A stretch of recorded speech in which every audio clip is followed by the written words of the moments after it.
could start is to check in the chat.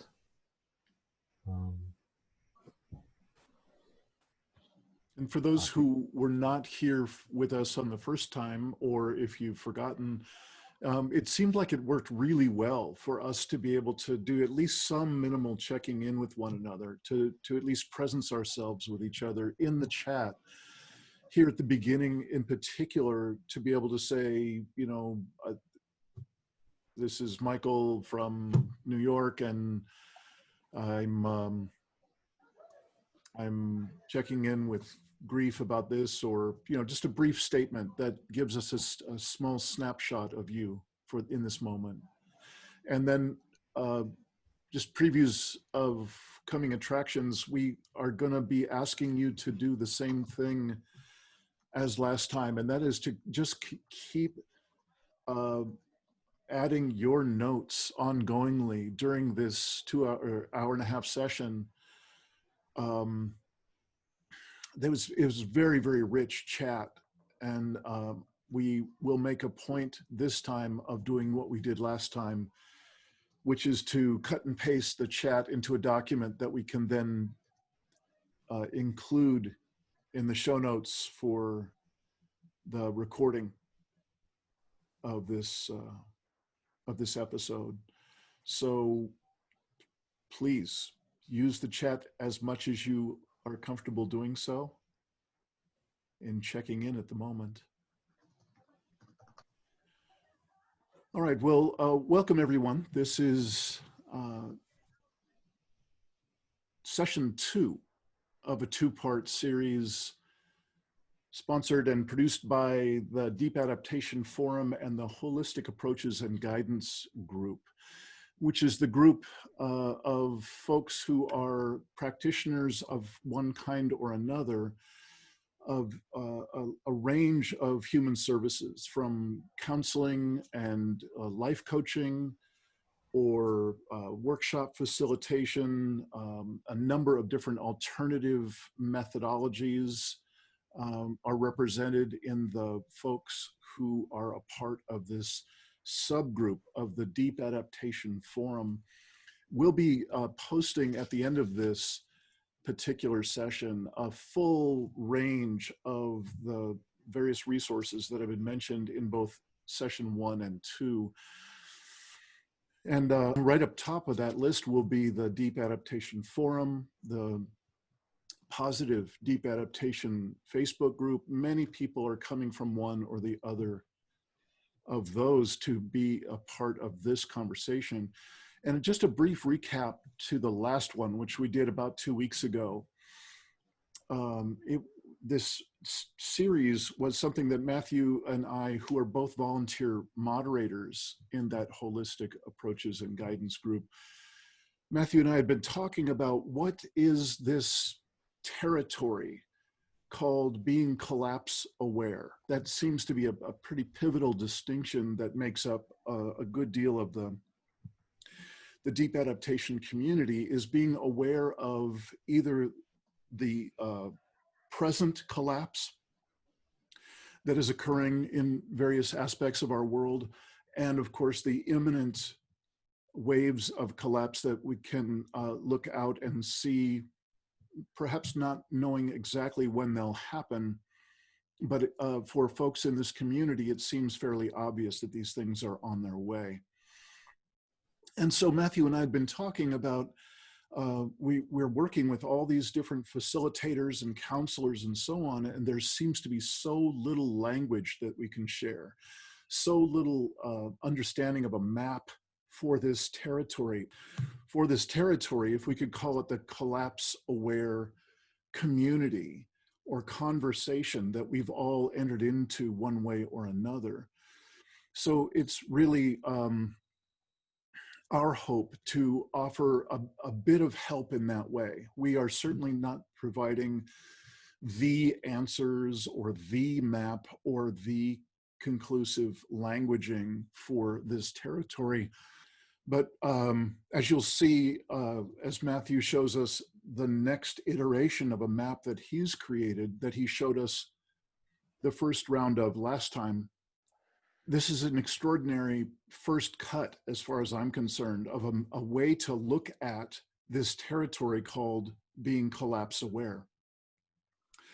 So we can look ahead to that in a few minutes. I also have my very simple map that talks about the distinction between the business as usual world, the first level of engagement at the entry level or foundational level of the collapse aware conversation and community and mapping, and then the next level from that, which is the focus of today, which is a transformative level of engagement with this material. So that's where we are. That's where we came from a couple weeks ago. And now, Matthew, I think you're going to ease us into the introduction of today. Mm-hmm. Thanks. Thanks, Dean. So Dean and I are, like you just mentioned, are looking at three levels or three zones. Business as usual. We've all got a foot in business as usual. We all have to make our way in there. And then most people here have got a foot in deep adaptation, and the foundation of which is coming together to grieve, to feel, to cope, to survive, to circle, to find islands of coherence. And then there's this other smaller zone that's even less explored, which is transformation. And it's a big topic, much bigger than we have time for today.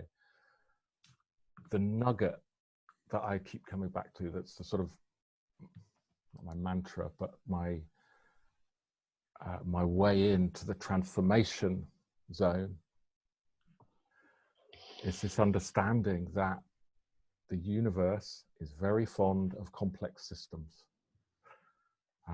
Complex systems are composed of parts and relationships, and they display extra characteristics of stability and capacity. And every so often, the relationships break down, and then the parts are free to do all sorts of crazy things that they couldn't do before. And it's a period of uncertainty and not knowing. Anything could happen. But somehow the systems reset, rearrange themselves, repurpose themselves, and reform. And that's the process of transformation. So how do we meet that? That's the question for today. How do we meet that? And the other thing I keep coming back to is there's nothing in it for me. If I'm going to transform, the person I am now will no longer be. So how do I let go sufficiently to transform and to participate in this global transformation, this civilization, the transformation of the biosphere, the transformation of civilization. And, you know, even as I speak now, there's an exhilaration to that when I come at it conceptually that way. But my participation is fragmentary. Sometimes I've got my foot in grief. Sometimes I've got my foot in business as usual, and I'm not aware of all this. So that in itself is a stress and a strain that we all have, is the dissonance between these different feet in different camps. And that's part of what we'll invite you to speak of this today. So that's me for now, and back to you, Dean. All right. So this is a recent quote from Jim Bendel in his foreword for a book from the folks who have been putting together the field called collapsology in France for the past few years, particularly Pablo Servigne. And so again, this is the way that Jem Bendell wraps up his foreword for this remarkable book, which is available now in English, just recently released. It requires some courage to make people aware of darkness that they had not seen before or had turned away from, especially when that darkness is not only in the changing climate and the institutions that have damaged our world, but also within us. Because we have all participated in both the creation of this disaster and the ignoring of it, or have been satisfied with ineffectual action that provided us with a believable myth of being a good person. As such, climate chaos is an invitation to go deeper into self-reflection and learn about why we have participated in such destruction. From that inquiry, we may find ways of living that avoid making matters worse. Bringing attention to the darkness around us, ahead of us, and inside of us is essential if we're to light candles of wisdom. Candles only shine within darkness. As more candles are lit, so we can see each other anew. We can connect with what is burning inside our hearts and live from that truth more fully than before. So in that quote, if I may take poetic license to interpret a bit of what I hear Jem Bendell's talking about, is he's pointing toward the rather uncomfortable, to say the least, work that it is to do that kind of an introspection that he's talking about. It's rarely just a benign action like lighting a candle. It is truly deep and uncomfortable work to peel back the layers of our own complicity, of our own responsibility, of our own engagement in what looks to be the shredding of the human operating system, and with it many of the earth systems that we rely on so desperately to participate in life on earth. This is an uncomfortable conversation, and it is not for everyone.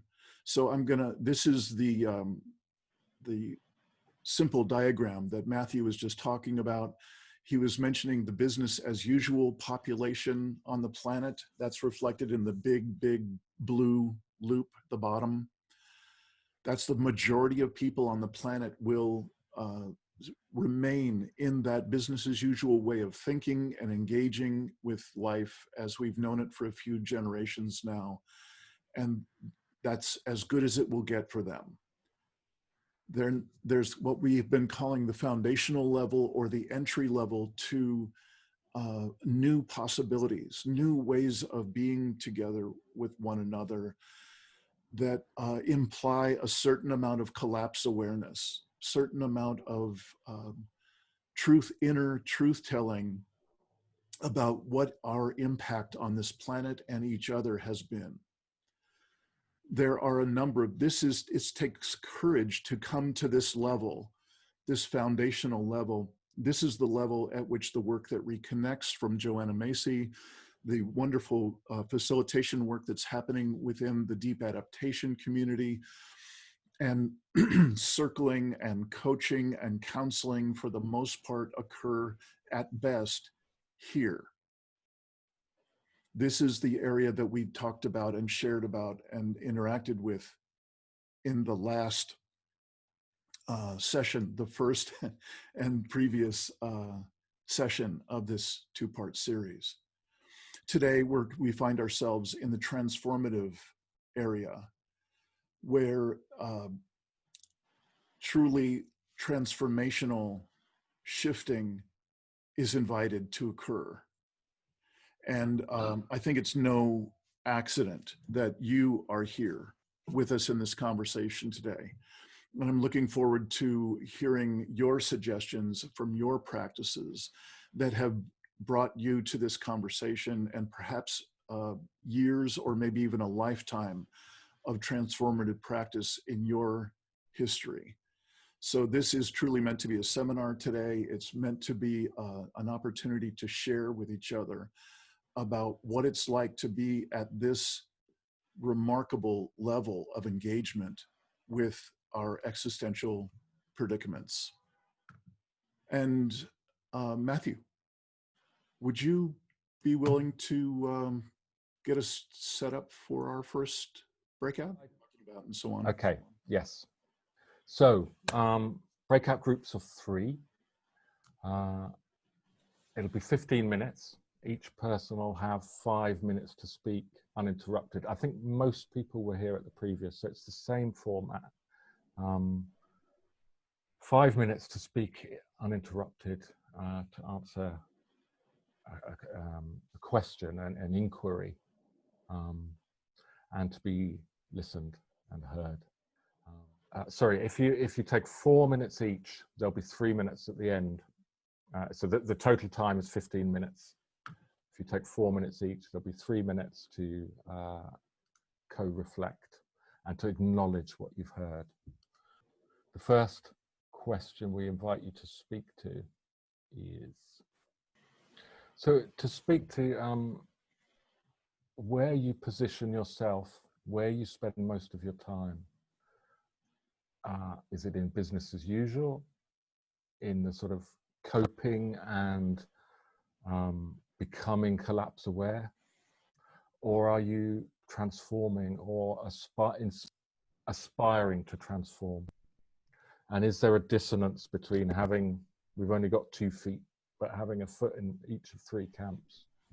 To speak without judgment for yourself and listen without judgment for the other. It's okay to be wherever you are with this, but just try to speak about, are you transforming? Are you coping and surviving? Or are you in business as usual? Or what's the tension between having feet in different camps? So yes, I'm happy to get us going. And we will be, I'll be having a couple of people stay with me in this main room. And so I'll say your names in just a moment, because I know you and I'm expecting you'll say sure. What will be happening is the recording for this session will be continuing with whoever's with me in the main room. Your sharing with each other in those breakout rooms will not be recorded. You know, Gary, if it's okay, I'm going to leave you here and I'm going to divide up the time between Terry, Kiara, and Gary. So welcome everybody. Thanks for my awkward silence as I was coordinating other people. And looks like everybody's where they need to be. So is there anyone who would like to begin? Give us a little bit of the layout from your perspective. Where do you spend your time? How do you engage with the collapse-aware conversation and community at the level of business as usual, at the level of what we're calling the foundational level of interaction through circling and so on, or the transformational level? And so, who would like to begin? Yeah, Terry. I'm unmuted, so I'll go first. Since I'm retired, and since I started last year engaging in collapse-related activism in XR and then DA late last year, I spend almost all of my time in either the transformative, and what was the middle one? Foundational level, or the entry level of engagement? Yeah, I don't spend much time at the entry level. I mean, I did so much study about this, writing my doctoral dissertation about it, that I'm not much at the entry level, unless I'm trying to help someone deal with it. Right. You know, but my own introspective, reflective time is spent primarily in coping with it from a foundational perspective, you know, just every day, how is it in my face and how do I deal with it moment to moment? And at the other side, the transformational, where I'm trying not to be so left brain sapient analytic about it and find a more resonant harmony between that sapience and the sentience of the experience of being present in it. Apart from, it's the difference between observing and encountering is one way to put it. I try to kind of let myself bleed into the encounter, if you will. I mean, it's a wound and you bleed from it, whether you know it or not. And if you can acknowledge that foundationally and then love yourself bleeding into it, to use a pretty grim metaphor, then you're transforming who you are and what your being is about in the presence of this collapse. So almost all of my time is spent either in the foundational or in the transformative mode. The transformative one is by far the hardest. It's categorically different, and it's exponentially more difficult than either of the other two. But that's the challenge. That's where we are in this 21st century. And our culpability, individually and collectively, is a burden. And learning to love that burden and its consequences is the transformative challenge. I'm up for it. Doesn't mean I'll always make it. It's kind of like trying to clear a pole vault without the pole. But anyway, that's kind of where I am with it. Should I pick someone? Feel free to choose yourselves. Somebody. Go ahead. I can go. As I sensed into your questions and having a keen capacity to observe myself into these spaces, what I'm recognizing is that there's always an oscillation of, and my sensitivity is toward language. So I'll just give you an example rather than speaking in metaphorical or philosophical terms. So I'm just going to give you a few examples. So because I'm sensitive to language, and the reason why I'm sensitive to language is because it reflects how I am in the world, and it tells me where people are at as well. So I was about to engage in a partnership with some people, and you know, to enter the business world and to create some sort of awareness of themselves and hold spaces for them. Except that one of the partners kept having language that, you know, he's saying, well, you know, we've got to get into the belly of the beast, and you know, we need to be like viruses. And I understood where his heart was, and he was well-meaning. So I began to question why use this language, and I, you know, offered a few why I'm asking the question. And I felt like I suddenly had to make a choice as to whether I want to be in, I love this person. Do I want to be in relationship with him or her in you know, forever? Like, it's like a marriage. And so I found myself being in judgment with these questions. And so can I love someone and be in a, you know, a real partnership with laws, you know, that lock you in a way that felt to me not freeing?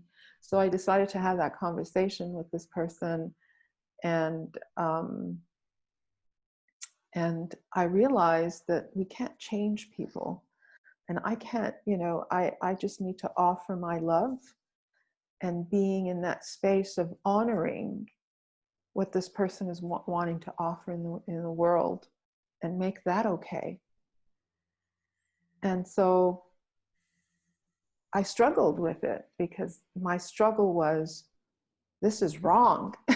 You know, this is wrong. And I thought, well, the fact that I'm saying that it's wrong makes me wrong. you know, we're not, one of the things that I recognize is that we don't need each other for survival, but what we do need each other for is for that connection, you know, to sustain our humanity and to grow beyond our understanding of what's right and wrong. And so now I'm living from the spaces, what came to me, I guess it was Rumi's influence, beyond being and doing, there's a clearing, meet me there. So I want to meet myself in there. I can invite people there, but if they're not comfortable, it's okay. And make that be okay. And love all of it. And to me, while my internal beliefs are so collapsing of what I always thought to believe wrong or right or true and moral, I've realized that those are just things that we weaponize. We weaponize our values, we weaponize our morals to make people wrong and right, to dehumanize people. That's what war does. And so I'm really pulling back from as much as I can, and I'm not perfect at it, from judging. Mm-hmm. And love what is, and forgive myself when I'm noticing that I'm not able to, you know, be totally aware of loving everything. But I try. That's where I'm at. Mm. Thank you. Diana, Sophia, I don't know, do you have the ability to turn on a camera?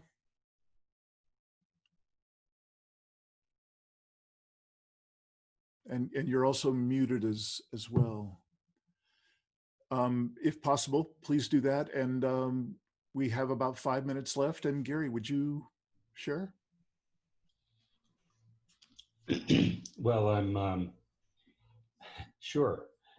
I'm kind of improvising, I think, coming in late as I did, and perhaps you've, you know, I missed the preparation for this breakout session, but I'll just play it as it lays, so to speak. You know, I think my choices, as I recall, are entry level, foundational, or transformative.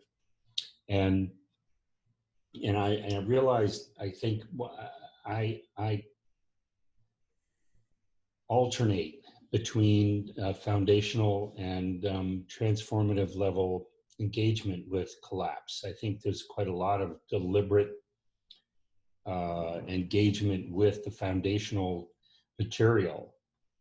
And it's like sort of trying different lenses in an optometrist office to see which is the one that gives me the clarity that I'm seeking. And I'm, you know, there's like you know, an ongoing learning process there, and certain words will come up, or phrases or perspectives, and they might come in from left field, unexpected sources, but you know, the transformative impact of those, of that generative process for me lags somewhat in time. But it continues, you know, and I continue to dive into the foundational material and look for perspective. You know, I'm always looking for perspective. There are certain sources that have become foundational perspectives to me, and which are not likely to be altered, and they have already had their transformative and continuing to have a transformative effect. People like Joanna Macy, for example, as I've, you know, indicated to you, and there are others, similar sources that continue to have an impact the more I work my way into them, and they work their way into me. So I guess maybe I'm trusting that there is a transformative process continuing, even though, I continue to get feedback from my environment, from in my relationships, that will always be turning me back toward reconsideration of any one of those different lenses that I might be trying. Yeah. Gary, thank you. And just to acknowledge your, you've sent me a couple of notes since then, and it's been remarkable to read your input. And so thank you so much for that. I really appreciate it. And thank you all. What a remarkable set of faces and presences that I get to be with in this particular breakout. All right, welcome back to the main room. Hi, Ali. Is Matthew here today? Matthew is here. He was in a different breakout room. Yep. He'll be talking and introducing stuff in just a moment. He'll be next up. Well, let's just take this kind of interim moment. Is there anyone who was struck by something that either occurred to you to share or that you heard shared by another that somehow moved you, somehow brought some aspect of this transformative level of engagement with our predicament, brought something to light that was either insightful for you or a surprise, anything like that that you might like to share? And please feel free to just unmute yourself and speak up. We didn't have a great deal of time at the end to share, but one of the things that really came to me listening to the words that were shared in the group was that line from the Joni Mitchell song, "Freedom's just another word for nothing less left to lose," and how great it is when you get to that place. Beautiful. That you then are free to really find congruence and courage to take what steps you need to take. A tremendous statement of letting go. Thank you, Linda. I was also struck a bit. So I'd mentioned to myself that I work with homeless people and had an exchange with someone who said, well, actually, rather than worrying what will happen to them in collapse, we should remember that there's so much to learn from these guys, because they might not be coping well with it, but it's familiar territory, losing your infrastructure, your identity, your job, your family, your security. And there is much to learn from those folks. And I touched as well on the fact that I'm a recovered alcoholic and lost everything, including some good things, some things that was quite good to lose. But that smashing to bits and rebuilding in that kind of community where there's been, I think Sophie also mentioned, where there's been trauma, there's a huge amount of learning to gain from loss and transformation in other contexts, I suppose is what I'm trying to say. I'd like to speak on top of that. Thank I you. was homeless for 5 years because I fell into a deep depression. And so I've been through a kind of personal collapse and I'm not fully out of it. And one of the things I can't really say if I hope that I'm in transformation, but I don't think I'll really know until I get there. Yeah, Thank Jessica, you for speaking to that, Kat. Yeah, Jessica and Kat both, thank you so much for the realness with which you're both kind of touching into that distinction of the transformative zone. It is, in my experience, ridiculously vulnerable and painfully raw to engage at this level much of the time. And I just love, Jessica, what you were just saying about not really knowing, am I in the transformative level or not? My mentors for quite some time have been applauding that tentative, like, am I there? Am I in a transformative zone? It's an extraordinary distinction and not something we can just sort of put on our to-do list to transform by 5 o'clock. So thank you. Isn't it true also that one of the burdens, but also the blessing of being human, is we can hold completely different statuses at the same time within us, just like we can hold conflicting emotions or opinions. Matthew, I'll just expect that you'll chime right in when you want to move to the next segment. Yeah, what was just said sort of anticipates the next segment very well. So, okay. Unless there's anybody else that burning to speak. I just wanted to briefly say that the two ladies I had the pleasure of listening to, I found it no coincidence really that both of them are, you know, they're gardeners, they're in touch with the land, they touch the earth regularly, and obviously I'm pretty sure I don't need to tell this group the great power of that, and that is one of my wishes for people everywhere really, that at this time we can really reconnect to the earth and touch it and be with it and listen to its bigger messages, in order that we remember things bigger than ourselves.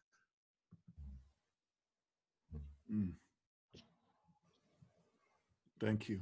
Thank you, Jay. Yeah. Okay, so the next bit I will revisit the model. It's rejigged for transformation, and I'll speak for a few minutes around it. And once again, it's just to remember that we're not experts in transformation, and I've tried to boil down a transformation in each of the elements. I think every person here could possibly reword it differently. So this is just a sort of a jumping off point, an invitation for you to consider what transformation means to you. So just to recap, it's the 5 elements of deep adaptation as a way of distinguishing the different processes and zones and the different capacities that we have. And specifically, I've rejigged this for transformation.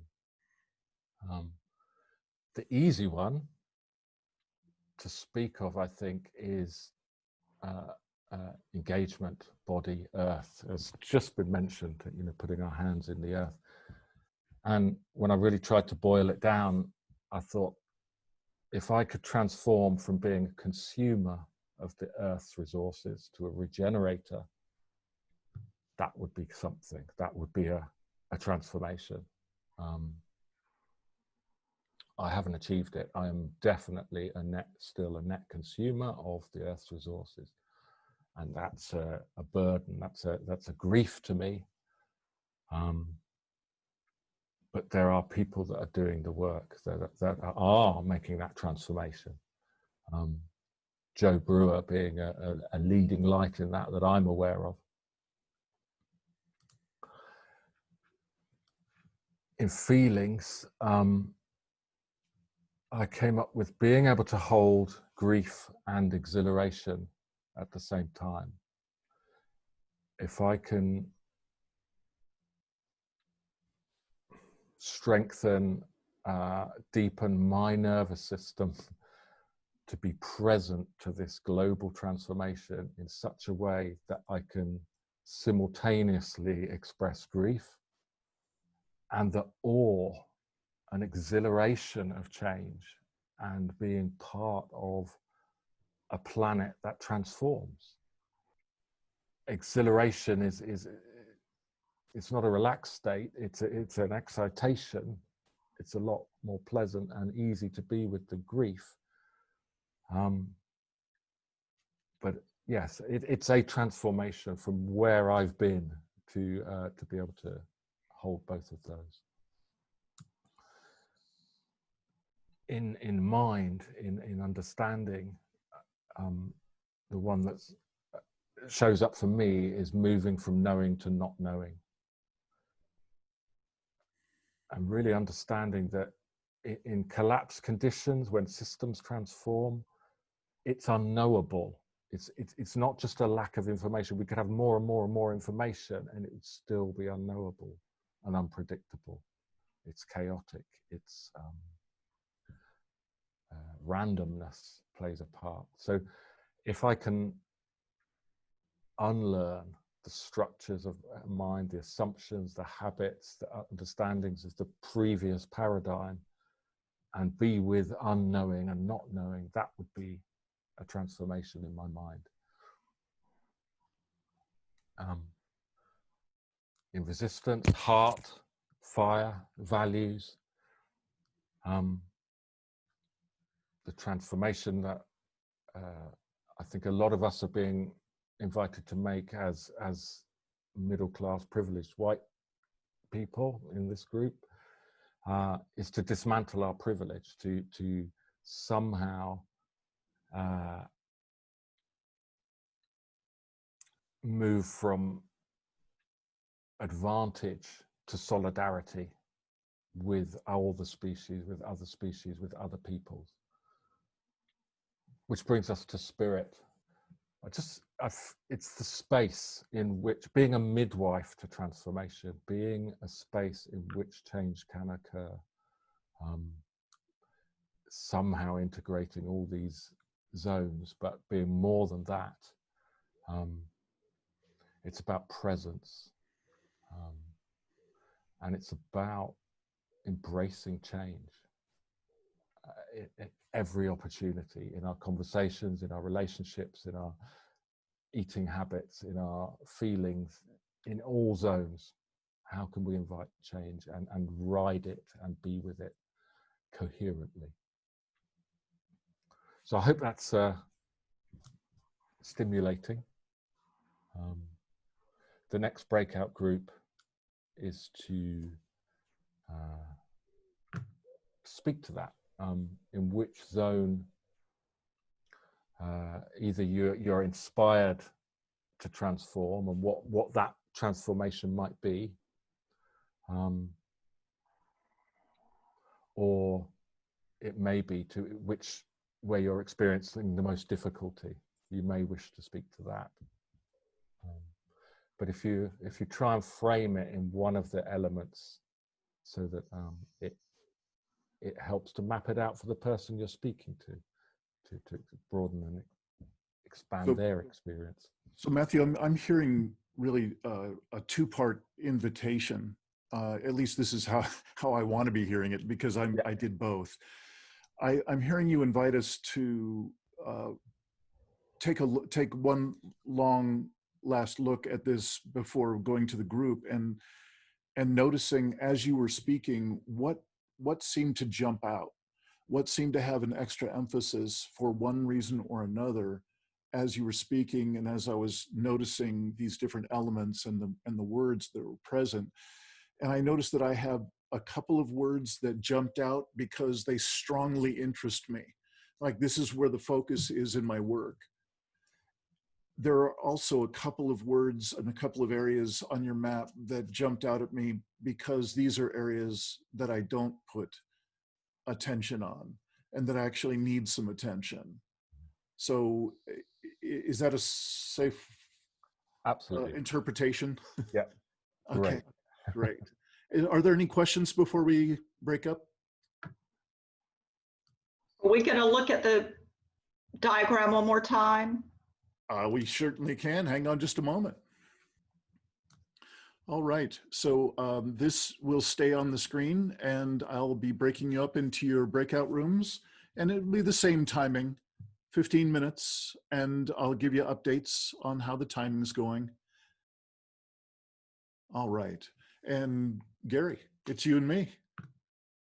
So I'm curious, did that, any part of that map that Matthew's come up with jump out at you? Did it spark you in any way? Yeah, I think there are a couple of things. The way I appreciate the way he's talking about each of these. To me, I can't help looking at it as a three-dimensional, diagram. They're like faces, different faces. But I appreciate the way he's thinking and talking about these things. But the one that jumps out at me is being the most challenging, the most problematic, is resistance. Mm-hmm. And I think the diagram talks about privilege, transformation from privilege to, what was it? I'm looking from privilege to solidarity, and that's in the resistance right. area. Well, I think the idea of resistance is something that's been undergoing transformation and various, observations by a lot of people now for a long time. And the main thing that I think we're moving away from is the existence of the other. And there's this something that comes up in me when I see that word resistance, that says there is nothing to resist. Yeah. And we haven't really transformed on the issue of resistance until we can all agree on that there is nothing and no one to resist. And so what that means is that the transformational process in relation to resistance is one of really profoundly changing our awareness about what is out there, what is truly out there that's not us. And I think the answer is nothing, really. And so what that means is the transformational process has to go in the direction of realizing the matrix in which we exist as one of interdependencies and synergies. And yes, it's very easy to expound, and I can do it as well as anyone, on the opposing ideologies that exist out there. But at the same time, Trump is a mirror. And so, when we resist Trump, what are we actually doing? And that is a whole conversation that we are going through, on many levels, constantly, everywhere. And the other thing that jumps out at me is the definition of transformation. Yeah. Which is the language that we use, and maybe the underlying imagery that we have about transformation is that we're transitioning from one thing to another thing. That, like, it's a destination, a fixed destination, as if, like enlightenment, for example, as if enlightenment is a fixed destination. It is not. And really, for me, and the most difficult thing about being alive in this time is, for me, to maybe, let's say, one of the most difficult things about being alive is to be, let's say, resting in is reification. It is like a constant process, that is like a habit, a reflexive, mental, emotional, refuge. We seek refuge in reification. And the most difficult part of transformation is understanding that it's an ongoing process that never ends. Got it. Change is the ethic. Thank you. And Richard, welcome. Hi. Hi. Always think, hi. Hi. What are we doing? Hi. And you're joining us for the first few moments here, right? You haven't been here. I don't think I've been assigned. I just signed on 1 minute ago and I heard Gary talking wisely, and that's been my total experience so far. Okay, great. And were you in the first session of this series a couple weeks ago? No, this is my first time. All right. And where are you joining us from? From the Facebook group, or from, how did you find out about this thing? Possibly Facebook, possibly just general on the mailing list. Great. I think I got it from an email. Okay. Well, let me just do my best to give you a 1 minute recap of where we are.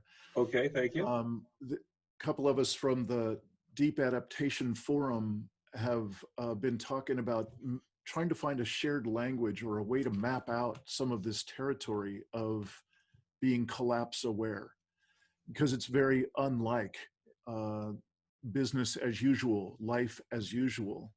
It seems to demand of us qualities, characteristics, abilities that we just aren't asked of us in the business as usual world.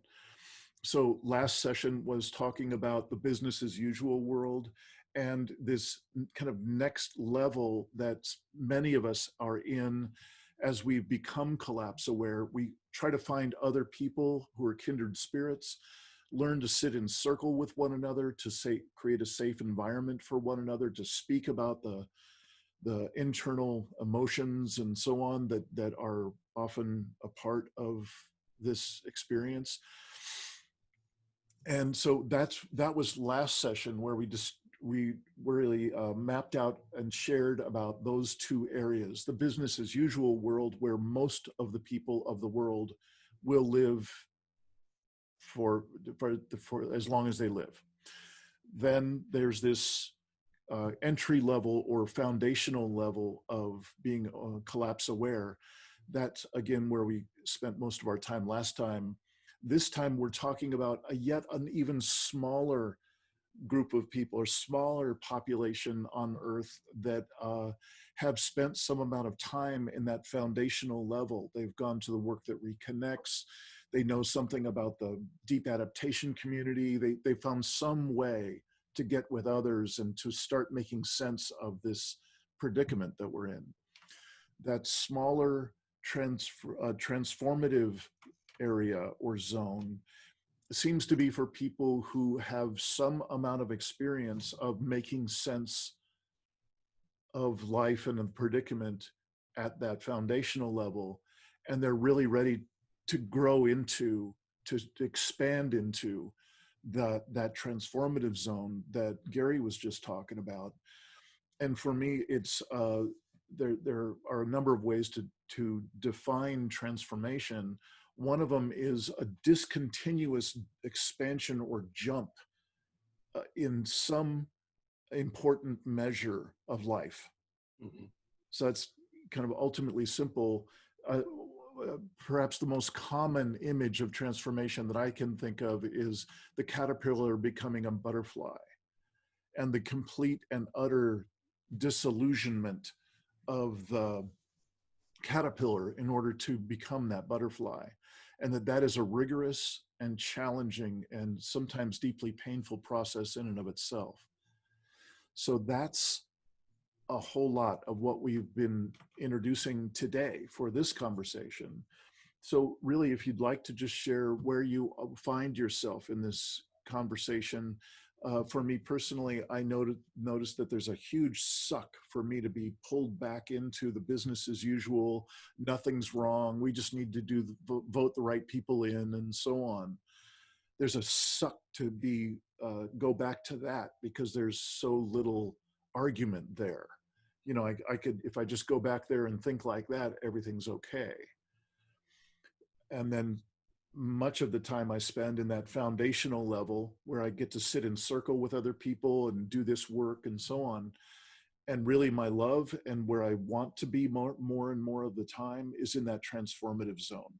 So that's my 1 minute version of a brief sharing of my dynamic between those three elements. You're not limited to that, but I just wanted to give you an example. And if you'd like to share anything, you're certainly welcome. Sure. I got started on this back in about 2003 as very active in the peak oil movement, peak oil community. I'm a retired financial planner, and I have spoken and written extensively on what I call Worldview 2, which I still can't believe is it's used in the financial world, so I can't trademark it, but I haven't seen anybody else use it in this context, which is essentially that in the process of going from, we think, okay, we've collected all the information, now what are we going to do? And there's a bridge there that is the worldview, which is how does the world work? What, the Overton window, it's what are we allowed to think about? And the business as usual, defines that for most people. And when you suddenly realize that that isn't working, that's what I call Worldview 2, which is a world where, 8 years ago, I gave a talk at the Financial Planning Association on the end of growth. Climate change is not a problem. Climate change is a symptom of the overshoot problem, which is something I wish the climate community would figure out. If we solve climate change, I'm so with you. if we solve climate change today, it would delay collapse by a week.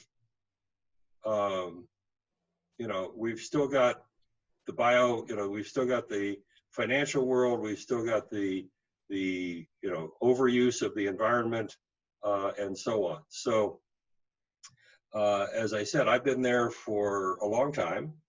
It's kind of lonely out where I am, but I do have some other folks that I regularly communicate with who, it's sort of one of these things. I'm so happy to talk to somebody I don't have to apologize or talk down to or dodge or whatever, that I can just talk about this stuff.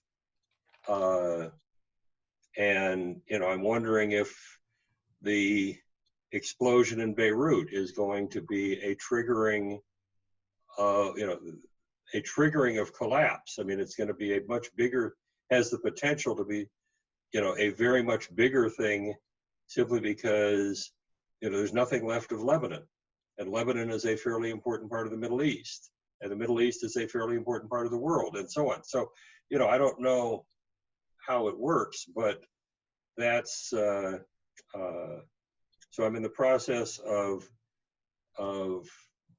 what I always talk about, starting my book. I don't know if I'm actually going to write it or not, but understanding energy, understanding climate, understanding the rest of these issues. One of the facts which I've not seen anybody else really point out, but before the use of coal for anything, of any fossil fuel for anything other than domestic heating, population never reached 10% of what we have now, and that 10% was almost all living in abject poverty. So if you give up fossil fuels, that's the history. That's where we've been. And and I don't know, it's sort of easier to get to 0 than it is to get to 10%. So I'm never invited back to cocktail parties. Richard, excuse me, I just need to interrupt you for a moment. I'm going to hit a button just in a moment that's going to give everybody a 1-minute warning. Okay. And then they'll start flooding in about a minute. But please continue, and thank you so much for joining us. But anyway, so I have written and spoken on, as I said, peak oil and climate change and some of the related issues for a long time, and am always amazed and frustrated that at why and how this doesn't get any traction. Yeah. And even the, even the climate marchers don't get it. But maybe it's, I guess part of the deep adaptation thing is that it's too scary and it's not at all clear what we would do. But you get a 14-year-old saying we ought to get off of fossil fuels. You want to say, okay, fine, how? You know, show me one. And well, that's for the grown-ups to figure out. And so that's been my place in frustration. Great. Well, thank Look you. at all these wonderful people. Yeah, thank you, Richard. I appreciate it. All right. I believe we have everybody back. All right. You know, something I'd like to do that I don't recall, I know that I didn't do a very good job of defining, putting out any kind of a definition of transformative or transformational as we got going here today. And I don't recall if Matthew said any of it. So just for the sake of offering a very quick and easy container called transformation.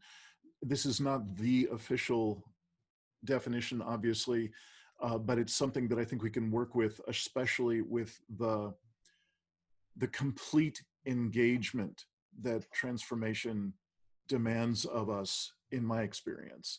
And that that definitional example would be the lifespan and the transformation implied from caterpillar to butterfly. And that liminal state is a complete and utter surrender of caterpillar-ness in the anticipation of butterfly-ness.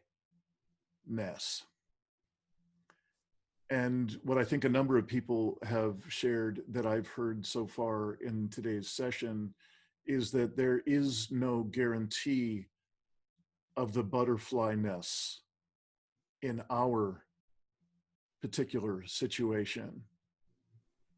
But it certainly gives me something ultimately attractive to put on my own horizon, even though I'm fairly clear that it's unlikely. So I hope that that wasn't too dismal, a brief definition of transformation for the moment. Is there anyone who would like to share something that you heard yourself say that moved you, or from someone else, something that has shifted in you in an important way that you could share? Yeah, please, Ali. In our group, in the end we were talking about something has to die inside you in order to transform, and that you might be resisting something, but in whatever that resistance is, something has to give and something has to die, and then you go into that metamorphosis that you've just described with the caterpillar to the butterfly. And I think most of us are on that journey of, you know, change into the shift, and getting to the butterfly, well, who knows? That's the hardest part, I guess. Thank you. Andy's waving.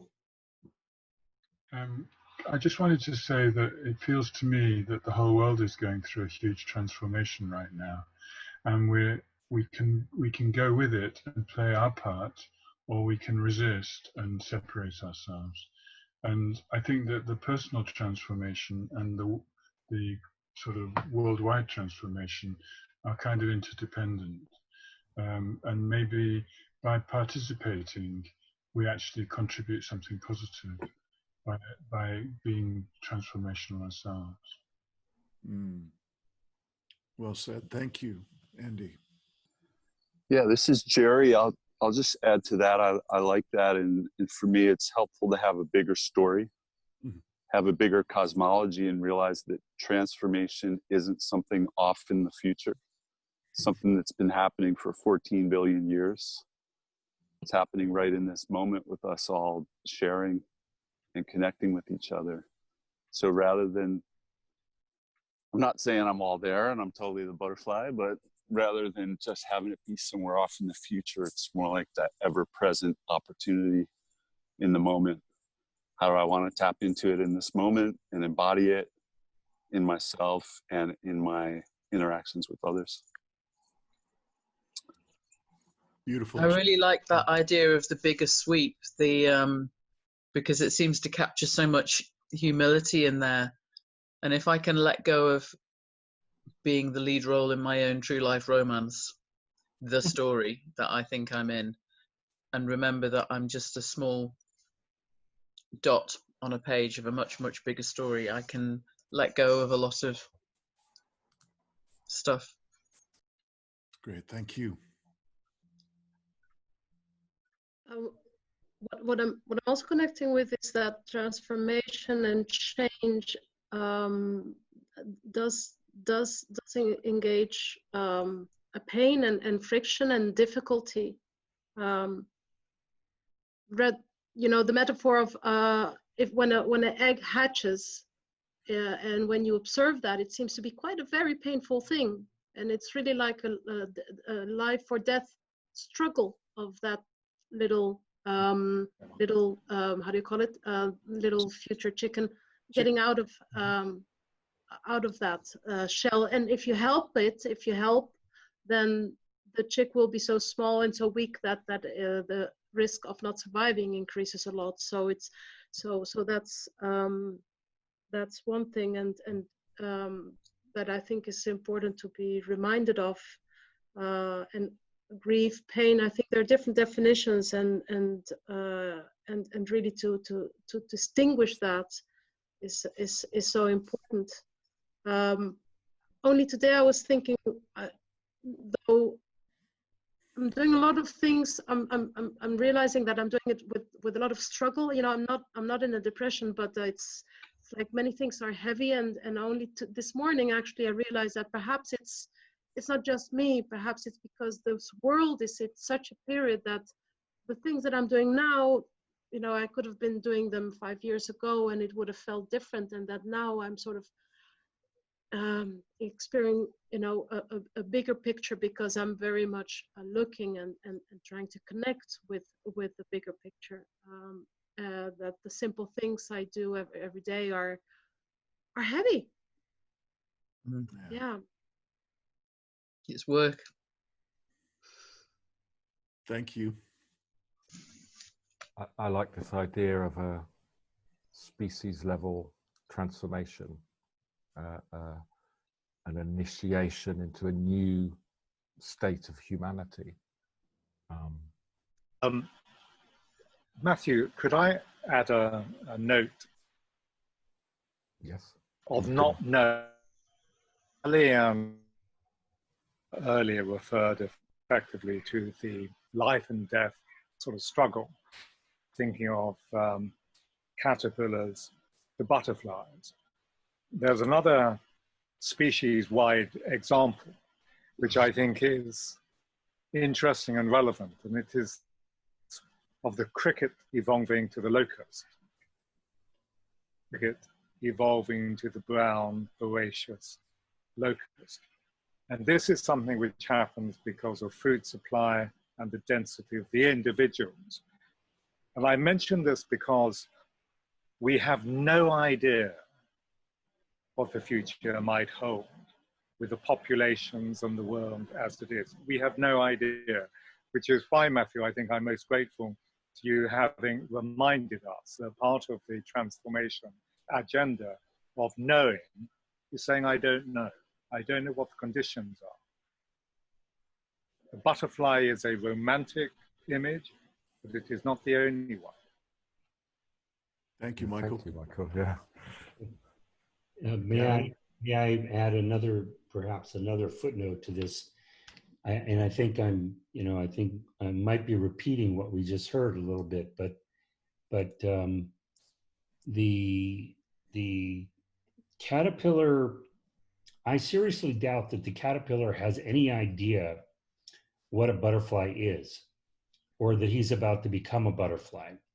You know, it's not like he looks around in his caterpillar world and he sees a butterfly flitting about and says to himself, you know, this is where I'm going. You know, this is entirely by instinct that he dissolves into some kind of goo, you know, and something else happens. So there's a dimension to this transformational process, perhaps, that involves completely not knowing, you know, what we are to become. Isn't it more than that? Isn't it even not knowing that you don't know? It's not knowing there's anything to know. And That's a that good too. point. Thank you. And there's nothing in it for the caterpillar. Yeah. The caterpillar doesn't get the benefit. And at the species level, if we're in a species level transformation, there's nothing in it for us. We don't know where it's going to end up. And our short lifespans, we're going to go through a transition maybe. But. Don't we kind of recognize that it's going to end? Like this is the end, like the caterpillar has an intuition or an inkling that this is going to be the end of all that is known and familiar, but has no inkling that there's something else to transform into. Just, I have no idea what's going to happen after in quotes. Does anybody? I mean, some people who have a religion or religious belief have an idea of what happens after. Well, honestly, we have no idea what level of consciousness the caterpillar has. We think we know, but we don't. Well, how do we know that he doesn't know we will become a butterfly? Who are we to know what experience this other species has? I think there's a challenge that the butterfly, the caterpillar doesn't know that he's about to become doesn't know that he's about to become a butterfly, but also doesn't know that there's a whole bunch of bulldozers about to tear down the forest. Perhaps he does. We could assume that even though I'm going to die, but historically, something's going to be around 100 years from now, 500 years from now. I'm going to have children. There will be a society, and I think part of what we're about is that kind of assurance or comfort is not around at all. So I think the problem with the caterpillar and the butterfly is that the forest itself is at risk, and at a level that is very hard for the creatures in the forest to comprehend. I'd like to suggest. I think that what we're talking about is there consciousness? What is the consciousness? I think that, to me, I don't know if the butterfly and the caterpillar have consciousness, but I know that it's encoded at the very least in their DNA, in their being to become what they become. And I think in some ways we're very much hobbled by our consciousness. And I also think that we used to have I think we still have it in our DNA, but we don't live it anymore, a way of knowing how to be with nature, with ourselves, with each other. And I certainly feel like I long for those things, but I don't know how I can kind of connect to nature, but I think most of us don't have those skills anymore. And so I posted this in the chat. Another version of transformation that I really like is the idea of being a trapeze artist, where I'm holding for dear life onto the bar and I can see this other bar coming towards me and I know that I have to let go, but I don't want to. And so for me, what I like about that is that incorporates that I do have some consciousness. And along with that comes, a whole baggage full of fear and anxiety and blah, blah, blah, blah, blah. So I just offer that. If it's useful for anyone. Thank you. It is. So I'd like to invite us to shift gears just a little bit to a bit more of a personal and embodied sense of engagement with this conversation. I am electrified by the sharing that you've all been doing. Thank you so much for each of these shares. And I'd like to offer you kind of a rough little quote that I'd like to bring in as a pointing toward the more intimately personal engagement with the work of transformation. And particularly, I'm doing this because my heart has been breaking recently by, there's been a tremendous amount of critical,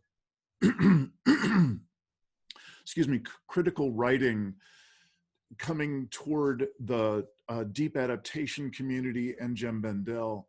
And it's part of something I've been tracking for a while, which is that there can be an incredible amount of antagonism between people, shadow communication and shadow interaction with one another, with people who are really quite close to one another on the spectrum of wanting to make a difference in a troubled world. And so where I go with this, and where I'd like to just offer us to shift for these last couple of minutes, is to a more personal level. And so let me just do a quick share screen and see if it inspires you to share anything on that very personal level. So in case there's someone who's on the phone or can't read the screen, you can't hide from your inner shit. Nope. You can't sleep it off. You can't surgically remove it. You can't eat, buy, wish, or exercise it away. You have to turn towards it and embrace it. Look into its eyes. Be patient and so fucking tender. Then get intimate with it until it shows you another way, a different you. So why I'm bringing that up is that for me, transformation in this arena means looking into our shadow. To be at the transformative level, that's all I can see in the world around me right now is a world run by shadow. So there's a lot of work to be done. Again, this is just my perspective. It's not at all meant to be something that you believe or not or whatever.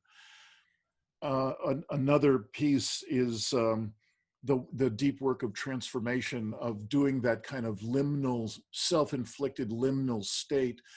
And if I could offer one exemplar who is just jaw-dropping for me, is both the writing and the presence of an author named Deb Ozarko. And her book is called Beyond Hope. It's an extraordinary example of someone who has brought themselves through that liminal state, that transformative state. So if anyone's moved to say anything out of that spark, please do. I've been reflecting on this recently, this sense that if the mainstream media is to be believed, then there is nothing but darkness without, and we are ruled entirely by darkness. And even if we want to accept the premise that the powers that be are 100% dark, then I still think it's more important than ever to ground ourselves and center ourselves, because as within, so without. And so, you know, those of us who do this deep diving work, now is the time, if we've become disengaged from that work, is to look to ourselves. We owe it to ourselves, you know, and in serving ourselves, in doing our deep diving work, we serve others. I guess I'm saying, you know, now is the time to absolutely dedicate at least some time each day. And I'm preaching to myself here, because I'm just re-engaging with my meditation practice after lapsing a little bit. But I'm calling on myself, and perhaps encouraging you all to offer that gift to yourself and to everyone, that, you know, in whatever it is for you, whether it's meditation, whatever it is that does it for you, that raises your vibration. There's never been a more important time to do that, you know, as within, so without. And I think in doing that transformative work, suddenly everything without doesn't look so dark. You know, in opening up that space within ourselves, we hold the light and the space to reconnect with other people doing this work, but not to just collapse into a conversation that everything is darkness without, because then that's all we see. Well, thank you so much for that. And unfortunately, we are officially at the end of our time. And for those who need to leave soon, I want to point you toward how we will post the recording of this session and the other session in with access from both the positive deep adaptation Facebook group, but primarily in the realm of the Deep Adaptation Forum, and especially in the area of the Holistic Approaches and Guidance Group. I'll also be posting it on my podcast, which is called the Poetry of Predicament podcast, which is a YouTube channel. Anywhere you find it, you'll find show notes that will include links to every document that we've shown you, many of the things that have been put into the chat by you or Matthew or myself, in terms of the many, many resources that are available to assist us with this transition into the more transformative zone, if that's what we're up to. Matthew, is there anything you'd like to add to that or to close? There's a document, we're going to start a Google document of inspiring resources and invite everybody. We'll send the link in the various groups. Put something that inspires you regarding transformation, whether it's in the element of water, air, earth, fire, or anywhere else. And put your very best resource, inspirational resource for transformation, so that we can, as a group, we can create a sort of library for people to look at. So the invitation is just to post one resource in each zone, so that it's your very best, something that really inspires you regarding transformation. A last word is my deep, deep thanks to all of you. This is a conversation that requires great courage at every level. I am so moved by your joining us here. Thank you so much. Thank you. This would be a good time to take yourself off mute and say farewell, if you wish. Thanks, everybody. It's been good being with you. Aloha. Hopefully see you again. Everyone. Thank you. Thank you. Thank you. Thank you both for hosting. Aloha. Thank you. Thank you, everybody. Bye.